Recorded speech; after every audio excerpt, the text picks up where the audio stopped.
Бэрхшээлгүй хөгжиж.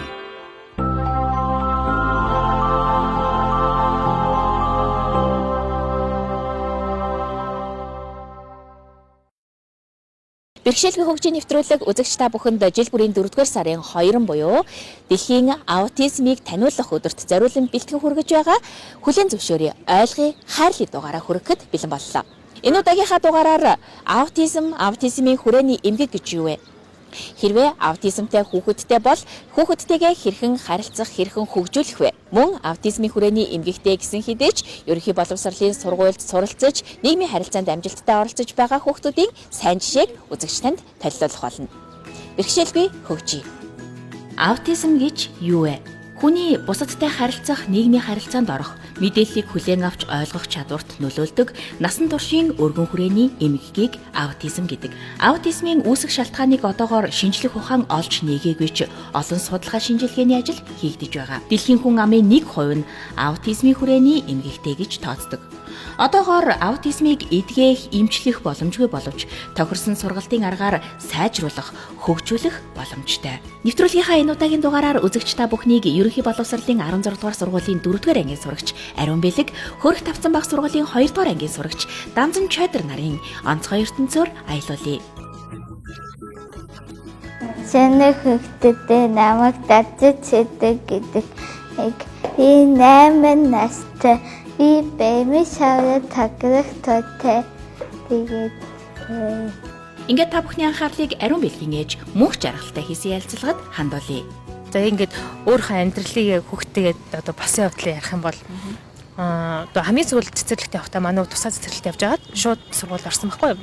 За тэгээ нөгөө энгийн хөгчөд ингээд жагсаал ордог ш тэ. Манай хөгт бол ерөөсөө тийм байхгүй. Гигүүд ингээд орчин солигдол тэгээ ингээд ямар ингээд танихгүй хөгтөнд орж ирэл нэг форум өмсчүүл тэ. Ингээд ороо тэр аюу асуудалтай болчин. Тэгээд анх нэгдүгээр ангид орж иж байгаад бүр ингээд шалан дээр хөвтөж уйлаад тэгээд одоо сурахгүй гээл цүнхээ авч хидэл шалаар нэхвтэл ингээд багшаагаач түлхээл ерөөс хүн артуулдгүй. Тэгээд би чинь эхний 3 сар бүр 9 сараас ахуулаад 11 сар хүртэл охинтойгоо хамт хичээлд сууж явсан. Тэгээд тэрний үр дүнд бас манай хүүхдээ ангийнхандаа тасаад тий багштай ингээд гайгүй сайн болоод сургуульд аягүй тассан байгаа байхгүй юу. Аутизмыг ямар нэгэн багаж техник шинжилгээгээр илрүүлэх боломжгүй. Зөвхөн санал асуулга, ажиглалтаар оншилно. Аутизмын шинж тэмдгүүд 6 сартаагаас илэрч эхэлдэг ба 18 сартад нь аутизмыг онцлох боломжтой байдаг. Аутизмтай хүүхдүүд нь голдуу хэл ярианы хоцрогдолтой, хүмүүстэй найз болж харилцаа тогтоож чаддаггүй, мөн өөрчлөлтийг хүлээн авч шинэ орчинд дасан цогцохдоо муу байдаг. Наа бас анх хизээ оншилж мэдчихсэн, яаж мэдчихсэн, ямар шинж тэмдгүүд нь илүү одоо онцгой юм байна гэдгийг нэлтгэжсэн бэ. За аутизм гэдэг маань өөрөө бас нийгэм шиг тэр асуудалтай амын гол асуудал байдаг шүү дээ. Тэгээд манай хүүхдээс нэг 2-3 настайгасаа л мэдэж эхэлсэн баг. Тэгээд энгийн цэцэрлэгтээ явж эхлээл багш нь нас дөнгөж анхаарч хараад та хүүхд ингээ нэг л өөр байна тий ингээ булдан цуугаад байна хоолоо сайн иддэг юм байна гэд. Тэгээд би нөгөө тухайн үед нөгөө хичээлтэй тийм байдаг гэсэн болохоор өвөө юм дээр байдаг гэсэн баггүй. Тэгээд өвөө эмээ нас тухайн үед бас нэг сайн тоохгүй за нөгөө нэг тэгээд хүүхдээ орой хил ордог штэ гэж нэг хөшчүүлээ ярьдгаар тий нэг тэгээд ингээд тоодгүй явж ирсэн. Тэгээд би зүгээр тэг яг ёс журмаар л явсан л та дүүргийн эмнэлэгтэр явж үзүүлээ. Тэгээд шууд цаашаа цэцэгцэн эмнэлэг рүү явж онцлуулдаг. Ер нь бол тэгээд цэцэгцэн эмнэлэгтэр онцлуулаад ер нь дунд түвшний аутизм байна гэд тэгээд ер нь бол мэдэж эхлээд тэгээд энгийн цэцэрлэгт гар байжснаа болоод тусгайч байх нөгөө хувийн цэцэрлэгт явж эхэлсэн байгаа. Тэгээд энэс цаашаа тусгай цэцэрлэгт яваа. Тэгээд ингээд сургуульд орсон. Ямар ч эмэгтэй хүн ээж хүнд бол энэ бол амар том асуудал болж ирж байгаа. Тэгээд мэдээж шууд шоконд орд юм лээ. Тэгээд нөгөө тухайн үед ингээд дөнгөж мэдэж эхлээд яг юунаас болоод одоо юм аутизмтай хөвгтэй болчих те. Яг одоо хинийх нь буруу ингээд хайж эхэлдэг байхгүй яг аавынх нь буруу юм шиг ээжийнх нь буруу юм шиг те.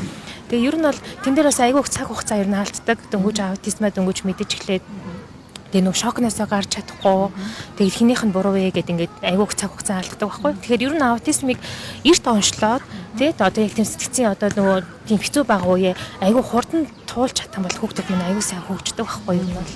Үзэгч та бүхний анхаарлыг Данзан Чойдрын ээж жаргалын ярианд хандуулъя. Тэрээр хүүхдийнхээ онцлогийг эрт илрүүлж хэрхэн амжилттай хөгжүүлсэн тухайга ийхүү ярьсан юм а. Манай хүүхдийн хувьд бол ерөнхийдөө хөнгөнтэй ордог. Гэхдээ бол яг анх нэг ойн 8 сартай байхад нь бид нар мэдчихсэн. Тэгээ яг тухайн үедээ бол хөгжлийн хоцрогдол бол нэлээд анзаарахтаар харагдахаар байсан. Тэгээд яг хөө бид нар гадагшаа явж онцлогоонд яваад тийм Монголд ирээд тухайн үед байсан ганц ануулаа аз жаргал тэгээд аутизмтай хүүхдүүдэд зориулсан цэцэрлэгт яваад тэгээд яг хөө ихт мэдсэн болохоор манай хүүхдийн ийм дэвшил хөгжил нь бол биний хувьд бол харьцангуй хурдтай явсан гэж боддtiin би өөрөө. Тийм тэгээд хичнээн тэгээд өөртөө тохирсон ийм аргачлалаар ийм цэцэрлэгээс ахуулаад сургалт ямар нэгэн хөтөлбөрт хамрагдсан ч гэсэн манай хүүхд 4 настайдаа анх ярьж сурсан. Тийм тэгээд ярьж сурсныхаа дараа бол ичнэ орой ярьж сурсан гэсэндээ түүнээс хойш бол ийм юу хөгжил нь маш хурдцтайгаар явагдсан. Тийм тэгээд одоо бол харьцангуй насныхаа хүүхдүүдтэй бас нэлээд гайгүй ойртож байгаа болов уу гэж бодож байна. Хөгжил нь хичнээн хоцрогдсон гэсэндээ Монголын аутизмын холбоо нь 2014 оны 1-р сард аутизмтай хүүхдүүдийн эцэг эхчүүдийн санаачилгаар байгуулагдсан үйл ажиллагаагаа явуулж байгаа юм байна. Тус холбооны туйлын зорилго нь Монгол улсад аутизмтай хүүхэд насанд хүрэгчдэд хамгийн ээлтэй орчинг бий болгоход хувь нэмрээ оруулах явдал юм байна. Аутизмын холбоо нь эцэг эхчүүдийг чадваржуулахад гол анхаарлаа хандуулдаг бөгөөд эцэг эхчүүд бол хүүхдийнхээ хувьд хамгийн ойр дотн туслагч гол хүмүүс нь байдаг гэлээ. Ингээд та бүхний анхаарлыг Монголын аутизмын холбооны гүйцэтгэх захирал байгалийн ярианд хандуулъя. Манай холбооны эхний 2014 онд байгуулагдсан гэж дурдсан. За эхний 5 жил бол бид эцэг эхчүүдээ чадваржуулах талаар үйл ажиллагаа зохион байгуулсан. За үүнд бол бас гадаадаас мэрэгжилтэн авчирж эцэг эхчүүдэд зөвлөгөө өгөх, сургалт зохион байгуулах ажлуудыг маш олон хийсэн. За үүний дараачийн 5 жил буюу одоо яг 19 оноос 2022 он хүртэл бол бид тэг шамруулах одоо нөгөө хөгжлийн бэрхшээлтэй хүүхдийг боловсрол тэг шамруулах чиглэлээр үйл ажиллагаа явуулж байна. За үүнтэй холбоотой бид нар энгийн сургуулийн багш нарт зориулсан гарын авлага гаргасан. За мөн маш олон сургалтыг цэцэрлэг болон улсын сургуулиудад хийж байгаа. За дараачийн манай холбооны дараачийн 5 жилийн төлөвлөгөө бол ерөнхийдөө аутизмтай хүүхэд буюу иргэдийг ажлын байранд холбон зуучлах, ажлын байрны дэмжлэгийг үзүүлэх төрлийн үйл ажиллагааг бид нар хийнэ гэж төлөвлөж байгаа. Яг одоогийн байдлаар бол бид маш олон гарын авлага, танилцуулах одоо видеонуудыг хийж бэлтгэсэн байдаг. За энэ бүхэн маань бүгд одоо жишээ нь үнгүү явдаг. Бид нар дотоод нөөц болцоо болон гадны байгууллагууд, улсын байгууллагуудыгаа түшээд эдгээр үйл ажиллагаануудыг бол эцэг эхчүүд мэрэгжилтнүүдтэй үн төлбөргүй бас олон нийтийг хамарч хүрхийг хичээдэг. За тэгээд ерөнхийдөө аутизмыг эдгэх, аутизмтай тэмцэх гэж бас их ярьдаг. За энэ маань ерөнхийдөө буруу юм. Аутизм бол насан туршийн эмгэг. Тэгэхээр аутизмтай хүүхдтэй ээжийн хувьд бол олон нийтэд хандаж би аутизмтай хүмүүсийг та бүхэн маань зөвөр ойлгож хүлээж аваарай. Одоо манай хүүхдүүд бол одоо чинь өөрсдөө хянах чадваргүй маш олон зан авирыг гаргадаг. Олон нийтийн газар дээр гудамжинд жишээ нь ингээд одоо маш олон төрлийн ингээд нөгөө бидний харахыг хүсдэггүй ч юм эсвэл зовндог тийм одоо зан ашиг гаргадаг. За тэгэхээр тэр болгонд одоо жишээ нь хүүхдтэйгээ эцэг их нь буруу харьцаж ийн гэдэг бас их мессежүүд байдаг. Тэгж ч хүмүүс хардаг, ханддаг.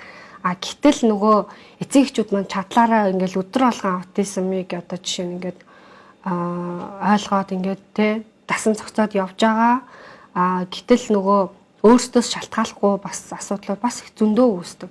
За тэгэхээр олон нийтэд хандаж бол аутизмтай хүүхдийг бас та бүхэн маань зөвөр ойлгож хүлээж аваарай. Зарим одоо мэдтгүй хүмүүс бол тий аюу буруу эрхэлцэн хүүхтэй байна гэдэг ч юм ингээ гадуур давуулж явахаар тий чи өөртөө хүүхдээ хүмүүжил чадаагүй байна гэсэн одоо дэлгүүр ороход хүртэл ингээл тий таны хүүхд монголоор ярьдаг юм шүү хятадаар яриад байгаа мó гэх жишээ нь ингээл тийм байдаг хгүй. Тэгэхээр ер нь бол дан манай монголчууд ер нь бусад улс орнууд ч гэсэндээ тий ингээл ер нь аутизмыг аюу сайн таниулах үйл ажиллагааг маш сайн хийх хэрэгтэй.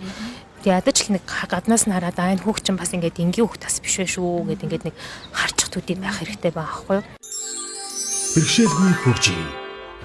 Өнөөдөр Монгол улсад аутизмын тухай ойлголтыг дэлгэрүүлэх, аутизмын хүрээний эмгэгтэй гэгддэг хүүхдүүдийг боловсролд тэгш хамруулах асуудал нэн тэргүүний асуудал болон тавигдаад байна. Одоо хөгжлийн бэрхшээлтэй хүүхдийг тэгш хамруулах журам гарснаас хойш энгийн сургуулиудад, энгийн цэцэрлэгүүдэд маш олон аутизмтай хүүхдүүд орж байгаа. За тэгэл 9 сарын 1-нд биднэрт юу тулгардаг вэ гэхээр харааныхаа дагуу бүртгүүлээд орсон чинь нөгөө сургууль маань багш маань заах боломжгүй байна гэд хүүхдээ буцаадаг. Гэтэл нөгөө хүүхд маань одоо дахиад нөгөө нэг өөр сургууль хайх хэрэгтэй болдог, эсвэл тусгай сургуульд хандах хэрэгтэй болдог. Гэтэл нөгөө 9 сарын 1 болцсон нөгөө хүүхд нь бараг жилийн хоцрогдолд орохоор шахдаг. Тэгэхээр жишээ нь нөгөө улсын сургуульч бай, энгийн сургуульч бай, хувийн сургуульч бай, бүгд нөгөө нэг одоо хөгжлийн бэрхшээлд ямар нэгэн хүүхэд ирэхэд бэлтгэлтэй байгаасаа гэж бас хүсэж байна. Хээрийн галуу нисэн үл хөрөх газраас хүний хүү эрдэм өвөрлөн ирнэ хэмээсэнчлэн хөгжлийн бэрхшээлтэй хүүхдүүдийг боловсролд тэгш хамруулах туршлагыг өвөрлөн ирж Монгол улсдаа нутагшуулж байгаа Хөөрх тавцан баг сургуулийн үүсгэн байгуулагч Захирал Солонготой ярилцсан юм а. Энэ сургуулийг үүсгэн байгуулсан шалтгаан гэвэл миний хувьд Америкт нарийн мэргэшигч байхдаа тэгш хамруулах сургалт гэдэг ойлголтыг олж авч ирсэн. За ер нь бол Америкийн нэгдсэн улсын үед ер нь маш их тэгш эрхийн тухай ярьдаг учраас хөгжлийн эмэг дээр ч гэсэн маш их тэгш эрх яригддаг. За хичнээн хүн дэлбэрийн хөгжлийн мэргэшилтэйсэн ч гэсэн нэг 90-с дээш хувь нь ямар нэг байдлаар эрдэнэ сургуульд ямар ч хөгжлийн мэргэшилтэй өгч сурдаг гэдгийг мэдээд за ямархуу байдлаар сурдгийг бас өөрөө нүдэрээ харж ирсэний хувьд маш их эргээр одоо гайхширч ирсэн. За тэгээд Монголд ч гэсэндээ бас юм байгаасаа гэдэг бол өксөл төрж исэн. Тэгш хамруулахад бол аль хүүхдэд маань давуу талтай байдаг юм байна гэдгийг ойлгосон. Ер нь ямар ч хүүхдэд зөвхөн академик чадвараас гадна хүн болж хүмүүжих харилцааны чадвар гэдэг маш чухал ойлголт байна. Бусдыг илүү ойлгодог, бусдын төлөө сэтгэл гаргадаг гэх мэт. За тэгэхээр тэр чадвар болохоор яг ийм онцлогтой хөгжилтэй хүүхдүүдтэй хамт сурсан хүүхдүүдэд бол илүү хөгждөг байгаа. Тэгэхээр тэр чухал зүйлийг би ойлгодог. За хоёрдугаар болохоор ямар нэг байдлаар хөгжлийн онцлогтой хүүхдүүдтэй харьцдаг, заадаг багш нар маань ур чадварын үед их хөгждөг байгаа. Ягаад тэгэхээр тийм хүүхдүүдэд амжилттай заахын тулд өөрсдөө хөгжгөөс аргагүй. Хөгжлийн онцлогтой хүүхдүүд маань бас давуу тал маш их байгааг ойлгож байгаа. Яг ийм насандаа тохирсон чадварын эерэг үлгэрлэл бий болдог. Угаасаа хичнээн одоо хөгжлийн хоцрогдолтой байсан ч гэсэн одоо ялгахдаггүй болтлоо хөгжих, бусдаас хинээс ч дутахгүй амьдрах одоо тэр боломж нь байдаг хүүхдийг хөгжүүлвэл тэгээ сургууль гэдэг чинь ямар чухал зүйл вүлээ. Ерөөс хүнийг ирээдүйд бие даан амьдрах амжилттай нийгэмдээ үр бүтээлтэй иргэн болохыг ерөөсөө бэлддэг чухал зүйл байгаа. Тэгэхээр сургуулиас гадуур байна, сургууль болтгүй байна гэдэг бол маш одоо эмзэглэлтэй зүйл, жоохон өөр төрснөөс болоод тэгэхээр тийм хүүхдүүд маань алхаар одоо ердийн орчинд одоо ялгуурлан гадуурхгүйгээр сурах бол маш чухал зүйл гэж бол үзэж байгаа. Тэгэхээр аль хүүхдтэй хэрэгтэй зүйл учраас одоо сургуулаа тэгш хамруулах байдлаар хүүхд бүрийнхээ онцлог тохируулан хөгжүүлэхийг зорж яваа. Одоо энэ сурж байгаа Хөөрх тавцан баг сургууль нь энгийн сургуульч гэсэн аутизмтай хүүхдүүдийг энгийн хүүхдүүдтэй хамт сургах сургах тал дээр илүү их анхаарч хүүхдүүдэд илүү энгийн хүүхдүүдэд айлгаснаар илүү их нийгэмшиж зан харилцааны тал дээр өөрсөнд нь тохирсон арга барилаар сургах гэх мэт маш олон талаар бусад сургуулийг одоо илүү давуу талтай байсан. Аутизмтай хүүхдүүдэд ажиллах тал дээр илүү их боловсон өвчин хангалттай тэгээд өөрсөнд нь тохирсон хүүхд болгонд тохирсон тийм арга барилаар зааж сургаж байгаа учраас энэ сургууль тийм маш их таалагдж байна. Тэгээ би бол нэмийг хоёр талтай л гэж харж байна. Одоо манай хүүхд 4-р ангид хичнээн сурдаг ч гэсэндээ бас ингээд өсөг тоо бол байхгүй. Яг ингээд дунд нь нийгэмшээл ингээд хичээлдээ яваал ингээд явж байгаа. Тэгээд бас тусгай сургууль бас нэг бодлын бас юу аахгүй. За энгийн сургууль нь юу гэхээр нэг нийгэмшүүлэх тал дээр те одоо энгийн хүүхдүүдтэй өөрийн ирэхгүй л ингээл суралцаал ингээл явж шин яг одоо бодит амьдрал дээр ямар байдгүй те зарим хүүхд худлаа ярьдаг мэрдэг ч юм тэр миний содлоо одоо сурцал явж байгаа байхгүй манай хүүхд. Тэгээ нэг талаас бас ингээд ганц багштай тэгээд айгу олон хүүхдтэй одоо бас хэцүү шүү дээ тий энгийн хүүхдүүд донд ч гэсэн айгу асуудалтай байдаг. Тэгээд тэр талаараас айгу бас нэг болын доголдолтой байгаад байгаа. Тусгай хэрэгцээд сургууль маань яадаг гэхээр цөөхөн хүүхэдтэй тэгээд нөгөө хоёр багш байдаг болоод тэгэхээр бас нөгөө одоо яг сурах одоо тийм хүч ажиллах талаас илүү байдаг байхгүй. Нөгөө талаасаа бас юу гэхээр бас нийгэмшиг тал дээр бас нэг жоохон асуудалтай ингээ бодоо. Тэгээд би ер нь бол эцсийн бүлэгт одоо аутизмын одоо ганц гол асуудал мэдээж нийгэмшиг асуудал учраас би тэгээд энгийн сургуультаа л ер нь явах зөв юм байна гэж бодоод явж байгаа. Надад бол нэг одоо энэ энгийн сургуульд одоо хүүхдээ явуулахын тулд одоо айгуу бас нэг том хоёр бэрхшээл байдаг. За тэр нь юу гэхээр биднээс нь өөрсдөө ингээл ажил хөдөлмөр хиймээр байдаг те. Энд чинь насраатай одоо бас л хүн харгал шаардлагатай хүүхдүүд байгаа байхгүй юу? Тэгэхээр энэ хүүхдийг одоо энгийн сургуульд явж байгаа хүүхдийг одоо өдөр өнжүүлэх бас айгүй асуудалтай. Би нэг хэд өдөр өнжүүлэх орж үзсэн. Тэгээд бас ийм хүүхд авахд бас хэцүү байна гэдэг энэ надад татгалцаар өгсөн байхгүй юу? Тэгээд миний бодлоор одоо энэ хавьдаа нэг хөрх өдөр өнжүүлэх ингээ нэгээд хүүхдээ бас ингээ авчдаг. Тэгээ бас зөвхөн манай хүүхдээс гадна сургуультнаас өчнөө олоос хүүхдүүд байгаа шүү дээ. Тэр хүүхдүүдээс ингээ давхар авчдаг. Бас л наачиг адилхан бэрхшээлтэй бас л цэцэгчүүд байгаа гэсэн үг. Тэр хүүхдүүдээс ингээ авчдаг хэм хөрх өдөр өнжүүлэх бас надад айгүй шаардлагатай санагдсан. Тэгээ дараа нь тийм бол мэдээж туслах багш бас айгүй шаардлагатай. Ялангуяа одоо энэ аутизмтай ийм хүүхдүүд бол заалт ч одоо нэг багш те нэг хажууд нэгэл ганцаарч заахаас шүү дагаж явахаас шүү арга байдаггүй байхгүй юу. Нэгэнтэй л онцгой төрсэн бол энгийн байх боломжгүй. Онцгой төрсэн хүүхдүүдийн онцлогт тохируулсан сургалтын орчныг бүрдүүлж хөгжлийг нь дэмжих нь хамгийн чухал. Өнөөдөр Монголын нөхцөлд аутизмтай хүүхдүүдийн хэрэгцээ шаардлагыг мэдэрч тэдний онцлогт тохирсон сургалтын арга зүйг боловсруулж нэвтрүүлэх нь нэн тэргүүний тулгамдсан асуудал болоод байна.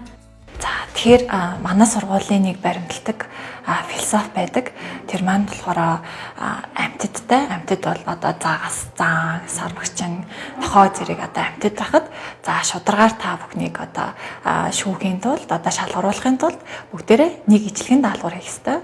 Энэ мотон тавираа гэдэг даалгавар хэрэг өгөх юм бол загсыг жишээлбэл бодон тавирах чадвараар нь дүгнэх юм бол одоо бүх насаараа өөрийгөө чадваргүй тэнэг гэж одоо өнгөрнө. Гэтэл бусад амьтдын чадахгүй сэлэх чадвартай байгаа. Яг тэрнтэй адилхан амьтдаар төсөөлүүлсэн болохоос биш хүүхд болон хүн болгон өөр ингэсэн онцлогтой. Хөдөлгөөрний хувьд жоохон гоцрогдолтой байлаа гэхэд өөр зүйлдээ гоц авьяастай байна. Ер нь хүүхд болгон өөрийн онцлогийг одоо мэдрээд заавал одоо тоондоо сайн байх хэрэгтэй, моттой сайн байх хэрэгтэй гэхээс илүү өөрийнхөө онцлогийг олоод өөртөө итгээд тэрүүгээ илүү нээж хөгжүүлээд тэгээ ирээдүйдээ амжилттай тийм иргэн болоосай гэж хүсдэг. Аутизмтай хүүхдүүдийн дунд ирээдүйн хөгжимчин, математикч, зураач, программист гэд бүх мэрэгжилтнүүд бий. Яг л бусад хүмүүсийн адил. Аутизмтай хүүхдүүдийн хувьд бол онцгой нэг төрлийн зүйлст одоо илүү сонирхох тохиолдлууд маш их байдаг. Энийг маань хүмүүс харахтаа бол гоц авьяастай гэж харах магадaltaй байдаг. Гэтэл энэ маань яг үнэндээ одоо тэр хүүхд зөвхөн тоонд л одоо сонирхоод байгаа болохоос биш бусад зүйлээ хайцсан, бусад зүйл дээр хөгжлөн хоцрогдсон байх жишээтэй иймэрхүү байдаг. Гэхдээ бас онцгой авьяастай, IQ өндөртэй хүүхдүүд байхыг бол үгүйсэхгүй. За жишээ нь бол одоо маш IQ өндөртэй физикчд ч байна, астрономчд ч байна, бас аутизмтай гэж гих тохиолдлууд бас их байдаг. Бидний хамгийн сайн мэдэх хүн болох Альберт Эйнштейнийг аутизм өрөөний эмэгтэй байсан байх магадлал маш өндөр юм байна гэдгийг зарим нэгэн эрдэмтэд хэлээд байгаа. За энэ маань болохоор яг тухайн хүн жишээ нь физикт одоо маш их дур сонирхол илэрхийлдэг. Гэтэл нөгөө нийгэмшгийн хувьд зарим нэгэн эмэгтэй байсныг нь одоо нөгөө түүхээс судлаад одоо жишээ нь мэдж байгаа тохиолдлууд гэсэн үг л дээ. Тэгээ гол нь нэглээд нөгөө аутизм мэдээж таниулж ээж энэ хүүхдийг маань ойлгож ээж тийм одоо том болоод хөдөлмөр эрхлэх чадвартай болоод эхэлнэ. Тэгэхээр одоо хамгийн түрүүнд аутизмаа сайн чанар одоо сайн таниулах хэрэгтэй одоо энэ багаас нь. Тэгээд ер нь бол тэгэл бас л мэдээж хүүхдээс нэг гоё ажил хийгээд ингээд гоё нийгэмд ингээд гоё сайн муу талыг олж хараад ингээд яваасаа л гэж л одоо хүсэж байгаа. За жишээ нь аутизмтай хүмүүс бол маш цаг барьдаг, дараалсан үйл явцыг яг дараалалаар нь хийдэг. Дунд нь одоо жишээ нь ямар нэгэн завсар эсвэл алдаа огт гаргадаггүй бас зүйлс байдаг. За энэ маань болохоор эргээд ажлын байран дээр гарахад бас их одоо төхөмтөө болж өгдөг. Жишээ нь аутизмтай хүмүүс бол үйлдвэрийн шат амжилган дээр дээрх ажлыг хийхэд бол маш хариуцлагатай хийдэг гэдгийг бас олон тохиолдолд нотолж байгаа. За жишээ нь нэг конопиг л дардаг бол тэр хүн тэр конопиг яг заасан цагт нь дардаг. Хизээч тэрийг хоцроохгүй эсвэл илүү гарахгүйгээр яг дарна гэсэн. За мөн зарим тохиолдолд ажил одоо ингээд орох юм бол бас цагаа яг яс баримталдаг, эхлэх цагтаа эхлээд дуусах цагтаа яг тардаг тийм тохиолдол бас их байдаг. Монголын тохиолдолд бол одоо чинь аутизм хүрээний эмгэгтэй ажил хийгээд яваа ажлын байр дээр байгаа маш зөвхөн хүн байгаа.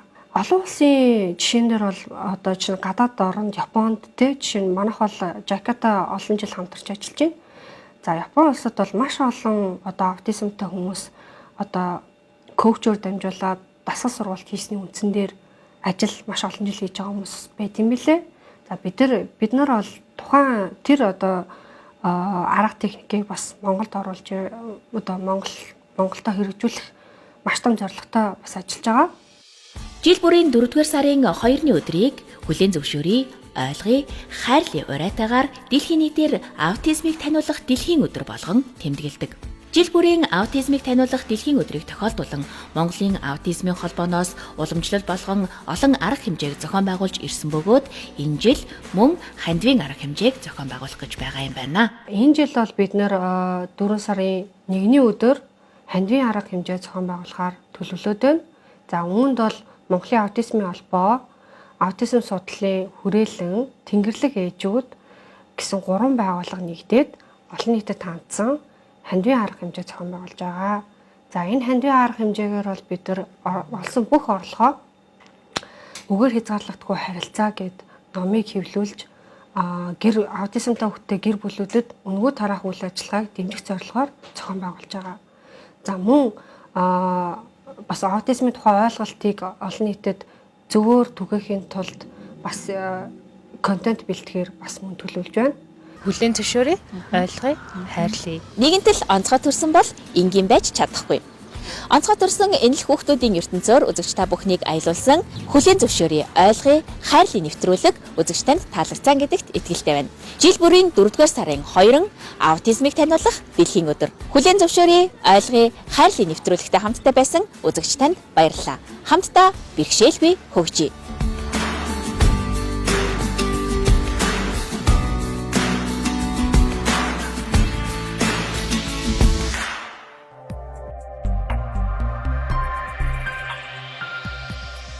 Хөгжлийн бэрхшээлтэй иргэдийн оролцоог хангах, үйлчилгээг сайжруулах төсөл.